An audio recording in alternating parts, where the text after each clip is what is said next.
തിക്കും തിരക്കുമെല്ലാം ജീവിതത്തിന്റെ ഭാഗമായ ഈ മഹാനഗരത്തിൽ സംസാരിക്കാൻ കഴിയാത്ത ജീവജാലങ്ങൾക്ക് വേണ്ടി ശബ്ദമുയർത്തിയ അവരുടെ നിലവിളി കേട്ട സഹോദരന്മാർ.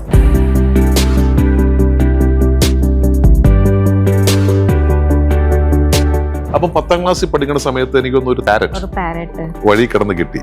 കാക്കയെല്ലാം കൂടെ ഒന്ന് കൊത്തിയിട്ടല്ലേ. എന്നിട്ട് അതിനെന്ത് ചെയ്തു?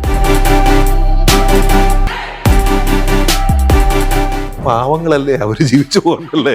സുനീഷ് എങ്ങനെയാണ് ഇതിലോട്ട് എത്തിയത്? സിസ്റ്ററുടെ കൂടി അവർക്കൊരു ഫ്രീഡം ഉണ്ട്, അതുകൊണ്ട് വളർത്താൻ പാടില്ല. പട്ടിയെ വളർത്തുന്നില്ലേ വീട്ടില്? നമ്മൾ പട്ടിയെ ചങ്ങലക്കിട്ടല്ലേ വളർത്തും.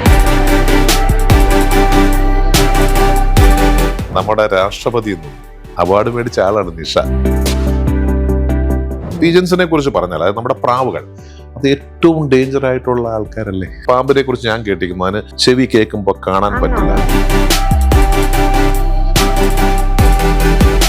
നമുക്ക് എന്തൊക്കെ വളർത്താം, എന്തൊക്കെ വളർത്താൻ പാടില്ല. സംസാരിക്കാൻ കഴിയാത്ത ജീവജാലങ്ങളുടെ ശബ്ദമായ രണ്ടുപേർ. ഇവര് മൊത്താണ് ഈ ഞായറാഴ്ച രാവിലെ 9:30 കാണാൻ മറക്കരുത്. Hello Mumbai, voice of Maharashtra, powered by Aegon shipping, brought you by Amrit Veni.